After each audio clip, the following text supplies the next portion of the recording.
That's very insulting to me that you would come into my courtroom dressed like that. The next time you appear before me, you better have a solid plan in place or you are going into custody. Do you understand me? You owe $11,000 to the victim in this case.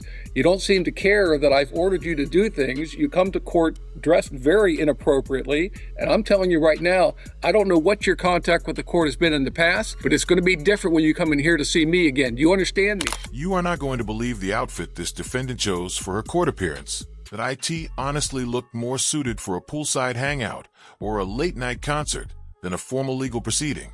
This is especially striking because she is facing serious allegations tied to violations of her ILC terms in an active criminal case. Instead of showing up prepared and respectful, she walks into the courtroom as if it were an ordinary, carefree day. That casual presentation immediately stands out, particularly in a setting where decorum and respect for the court are expected. The judge notices it right away and directly addresses both her clothing choice and the explanation she offers for it. That exchange becomes just as surprising as the outfit itself. That IT raises an obvious question.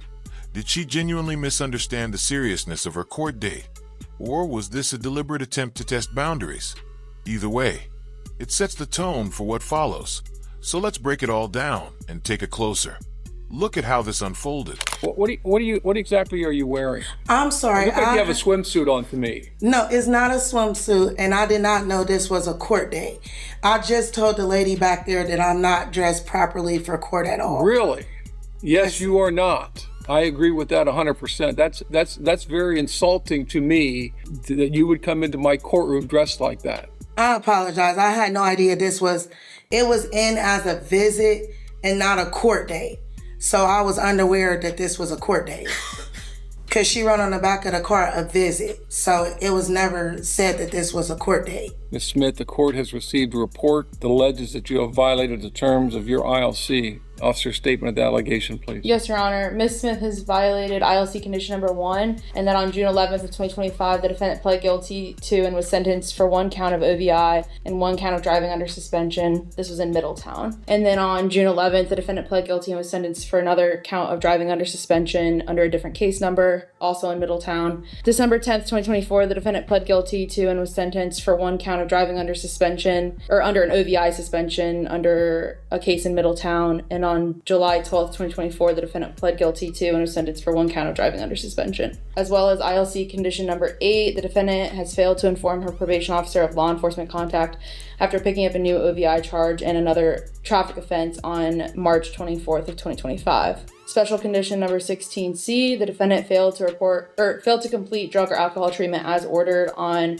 February 1st of 2024. Special condition 16D, the defendant has failed to complete mental health treatment as ordered on February 1st, 2024. Special condition 16E, to date, the defendant has failed to pay restitution in full as ordered on February 1st, 2024. And finally, special condition 16F, to date, the defendant has failed to obtain her GED as ordered on February 1st, 2024. Ms. Smith, do you understand those allegations? Yes, sir. You have a right to be represented by counsel. If you cannot afford an attorney, I will appoint one for you. Do you have the funds to hire an attorney? I do not. Do you want me to appoint you one? Yes, please.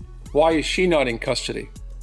Your Honor, Ms. Smith, despite her non-compliance with court orders, she has continued to drug test negative, and she has appeared for order to reports after they were issued. All right, the court will find that you're indigent for the purposes of retaining counsel. The court will appoint attorney Roger Bouchard to represent you in this matter. Court finds that there's probable cause you have violated the terms of your ILC, and this matter is going to be set for final hearing. Ms. Smith, I don't know what you expect. Looking at your record, this isn't your first contact with the court, but I'm not sure what you've expected or what you have done in other courtrooms, but this is very different. I'm going to hold you to what I ordered you to do. Yes, so sir. you owe significant amount in restitution. It's $11,433. You have been on ILC for over a year. You have not done anything, and you continue to break the law. The next time you appear before me, you better have a solid plan in place or you are going into custody. Do you understand me? Yes, sir. You owe $11,000 to the victim in this case. You don't seem to care that I've ordered you to do things. You come to court dressed very inappropriately, and I'm telling you right now, I don't know what your contact with the the court has been in the past, but it's going to be different when you come in here to see me again. Do you understand me? Yes. Because the next time I see you, if you haven't done something, you are going into custody. Are we clear? Yes, sir. All right, that's all.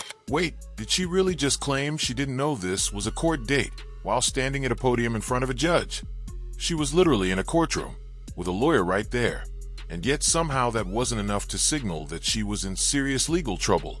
The complete lack of awareness, or the choice to act unaware, is shocking. She's treating this like a casual DMV visit instead of a critical hearing where she owes $11,000 in restitution. The judge's frustration is totally understandable here. She hasn't followed through on a single requirement, and showing up unprepared while offering excuses is incredibly disrespectful, not just to the court, but also to the victims involved at this point. There's no room for misunderstanding. Ignoring legal obligations for a year and then acting confused is completely unacceptable, honestly. She needs to stop blaming the mail, visits, or any other circumstance, and just acknowledge the mess she's made of her probation. This isn't a game, and the law doesn't pause for convenience. Do you think the judge should have immediately held her in custody on the spot? Because honestly, given the behavior we're seeing, that might have been the only way to get her attention. This is case number 25CR42474, the State of Ohio versus Michaela Wells. Ms. Wells is before the court with her counsel, Mr. Niehaus, Ms. Tranter, on behalf of the State of Ohio. First off, Mr. Niehaus, with regard to your motion for intervention of conviction, the court is going to deny that motion. Ms. Tranter. Your Honor, with the denial of that motion, it's my understanding that Ms. Wells is willing to change her plea to guilty this afternoon to a felony of 5th degree theft. Mr. Niehaus, is that accurate? That is our understanding. All right, Ms. Wells, you're telling me you're going to change your plea to the one count of the indictment. Before I get to your change of plea, I'm going to go over some things with you, okay? Yes. How old are you? 18. How far did you go in school? I graduated. So you can read and write? Yes. Are you a citizen of the United States? Yes. Has anyone promised you how the court would sentence you in this case? No. Is that this document says that you're entering a plea of guilty to one count of theft as a felony of the 5th degree that carries a maximum penalty of 12 months in prison and a maximum fine of $1,000. The prison term is not mandatory. Do you understand the maximum penalty? Yes. Ms. Tranter. On or about October 28th, 2024, Warren County, State of Ohio, the defendant, Michaela Wells, did with purpose to deprive the owner of property, knowingly exerted control over that property without their consent. This was a theft from Ulta Cosmetics in Deerfield Township. The amount of the merchandise was valued at $2,483. Mr. Niehaus, anything on those facts? Waive and stipulate, Your Honor. Ms. Wells, did you hear the statement that she read? Yes. Do you admit and acknowledge what she said is true? Yes. And again, you understand all the rights you're giving up by entering a plea of guilty, the rights we discussed? Yeah. What is your plea? Guilty. The court will make a finding then that you've made a knowing, intelligent, and voluntary waiver of your constitutional rights that we discussed. The court accepts your plea of guilty, and based upon the statement of facts in your plea, the court will make a finding of guilty. Now, Ms. Wells, I know you didn't come down here today this was an ILC hearing, so I am going to allow Mr. Niehaus to schedule this at his convenience over the next several weeks. Just so that we're clear, you are 18 years old, you have theft charges pending in Butler County, Cuyahoga County. You're on probation in several counties for theft offenses. This is not a good start to your life, adult life, I should say, is it? No. So either you stop stealing or you're going to spend the rest of your life in and out of jail. And I don't know how to get through to you. I appreciate the fact that you were here on time. In fact, you were here early today. I told you last time you needed to be more respectful with regard to that, and you responded. But then you're still testing positive for marijuana, which I told you were not allowed to use as a condition of your bond. Between the time between the time of now and the time that you come back for sentencing, there's a couple of things that I would recommend to you if you don't want to go to jail. Because quite frankly, I don't like people to come into my county and steal from other people. Have you ever had something stolen from you? Yes. It's not a very pleasant thing. Something that you own, that you've worked for, that you've earned is taken from you by someone who did not earn it. That's very bothersome to me. So there's several $1,000s in restitution that's owed. If I were you and I didn't want to go into custody, I would do everything I could to get that restitution paid in full before I came back. And I'd stop smoking marijuana because the judge told me I wasn't allowed to do it. That's just me. You can make your choices. You're now an adult, but when you make bad choices, you understand there are consequences. We clear on this? Yes. All right, I'm just giving you some advice to maybe keep you from going into custody because, quite frankly, at this point in time of your life, you're not in juvenile court anymore. The consequences are more severe, and in this county, I will hold you to those consequences. I'm not going to forget. Okay? Yes. All right, do what you got to do. I'll see you in a few weeks. Thank you, Your Honor. Thank you, sir. She's literally just 18, and yet she already has theft cases pending in 3 separate counties. It's almost sad and impressive at the same time. In the worst possible way, that what's wild is how she just stands there, nodding like she understands. But clearly, she doesn't. She even tested positive for marijuana after the judge explicitly told her not to. We're talking about someone facing felony charges for stealing thousands of dollars worth of cosmetics, and she can't even show up sober for her own hearing.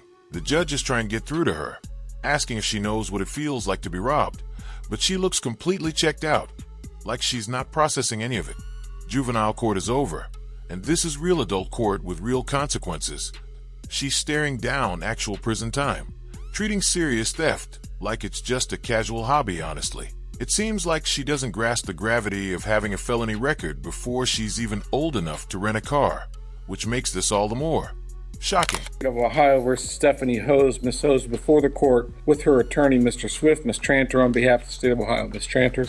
Your Honor, it's my understanding Ms. Hose is going to be changing her plea this morning to count 1 of the indictment, felony of the forgery, felony of the 5th degree. State will ask for dismissal of count 2. Mr. Swift, is that accurate? That's correct, Your Honor. Ms. Hose, you're telling me you're going to change your plea to the 1 count of the indictment. Before I get you to change the plea, I am required to go over some things with you, okay? Yes, sir. How old are you? I am 33 years old. How far did you go in school? I got to the 9th grade. Can you read and write? Yes, sir. Are you a citizen of the United States? Yes, sir. Has anyone promised you how the court would sentence you in this case? No, sir. This document says you're entering a plea of guilty to 1 count of forgery as a felony of the 5th degree. That carries a maximum penalty of 12 months in prison and a maximum fine of $2,500. Do you understand the maximum penalty? Yes. Tranter. Your Honor, in addition to the facts alleged in the indictment, this offense occurred November the 17th of 2022, Warren County, state of Ohio. On that date, the defendant, Ms. Hosa, did attempt to make a withdrawal from the victim's Fifth Third bank account using a fraudulent withdrawal slip and a stolen identification card. Mr. Swift, anything on those facts? Nothing. Ms. Hose, did you hear the statement that was read? Yes, sir. Do you admit and acknowledge what she said is true? Yes, sir. And again, you understand all the rights you're giving up by entering a plea of guilty, those rights we discussed? Yes, sir. What is your plea? Guilty. Court will make a finding then that you've made a knowing, intelligent, and voluntary waiver of your constitutional rights that we've discussed. The court will accept your plea of guilty, and based upon the statement of facts in your plea, the court will make a finding of guilty. I'm going to order a pre-sentence investigation, Ms. Hose. We'll come back in a few weeks and do sentencing at that time. Your Honor, can we be heard on bond? Sure. I think Ms. Hose has some extenuating circumstances going on with her right now. I'll let her explain to the court why she didn't show up last April, what her current situation is, and she also just had a 2-month-old child. Why you didn't show up first?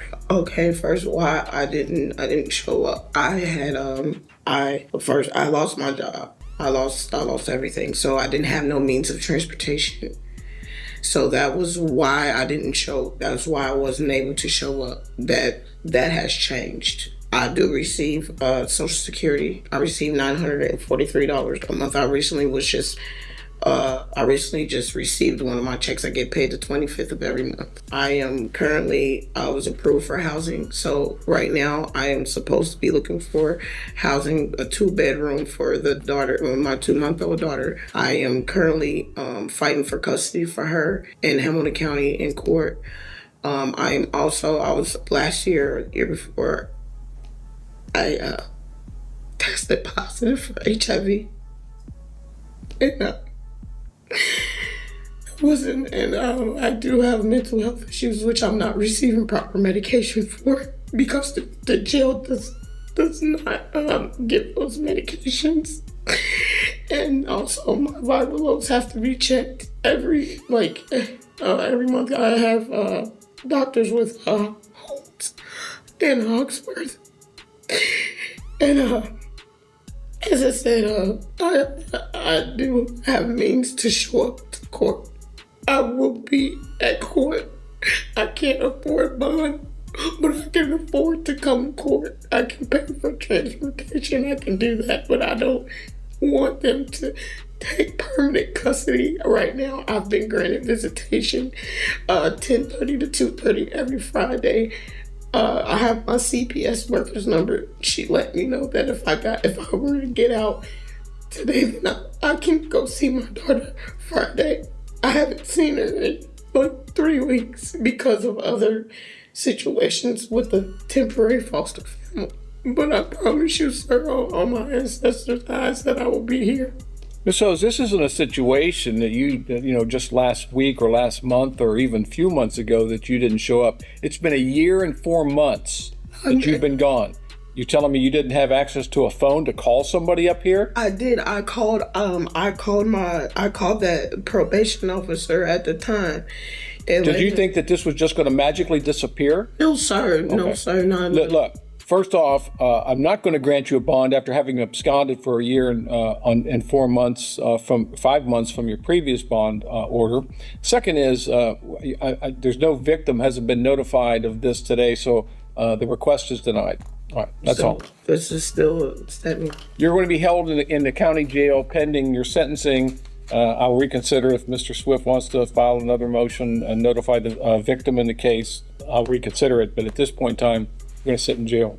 That's all. Wow, that was a complete masterclass in how not to behave in a courtroom if you hope to stay out of jail, whether it's showing up in beachwear or swearing on your ancestors after disappearing for a year.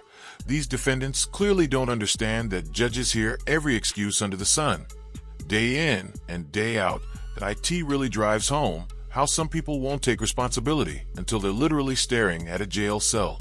The judge here was firm but fair, giving multiple chances in the past, all of which were squandered through disrespect and negligence. The lesson is simple. If you want any leniency from the legal system, you have to respect both the process and court orders. There's no shortcut around that it's a tough pill to swallow. But hopefully, they grasp the seriousness before facing permanent consequences. The main takeaway: show up prepared, dress appropriately, and mostly, just stay quiet unless you're saying guilty or sorry. So, which case struck you as the most delusional? Drop your thoughts below. Thanks for watching, and don't forget to like and subscribe if you enjoy seeing courtroom chaos handled with authority and clarity.